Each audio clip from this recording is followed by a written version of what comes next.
ಗಡಿನಾಡು ಕಾಸರಗೋಡು ಜಿಲ್ಲೆಯಿಂದ 2 ಬಸ್ಗಳಲ್ಲಿ ಬಂದಿದ್ದ ವಿದ್ಯಾರ್ಥಿಗಳು ಉಡುಪಿ ಕಾಪು ತಾಲೂಕಿನ ಹೆಜಮಾಡಿ ಟೋಲ್ಗೇಟ್ ಬಳಿ ಪಟಾಕಿ ಸಿಡಿಸಿ ನಡು ರಸ್ತೆಯಲ್ಲಿ ಹುಚ್ಚಾಟ ಮೆರೆದಿರುವ ಘಟನೆ ನಡೆದಿದ್ದು ಇದೀಗ ವಿದ್ಯಾರ್ಥಿಗಳ ಅತಿರೇಕದ ವರ್ತನೆಯ ವಿಡಿಯೋ ಸಾಮಾಜಿಕ ಜಾಲತಾಣದಲ್ಲಿ ಎಲ್ಲೆಡೆ ವೈರಲ್ ಆಗಿದೆ. ಟೋಲ್ಗೇಟ್ ಬಳಿ ಬಸ್ ನಿಲ್ಲಿಸಿದ ವಿದ್ಯಾರ್ಥಿಗಳು ಹುಚ್ಚಾಟ ಮೆರೆದಿದ್ದಾರೆ.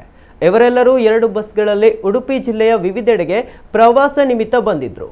ಇದೀಗ ಇವರ ಹುಚ್ಚಾಟದ ವಿಡಿಯೋ ಸಾಮಾಜಿಕ ಜಾಲತಾಣದಲ್ಲಿ ವೈರಲ್ ಆಗಿದೆ.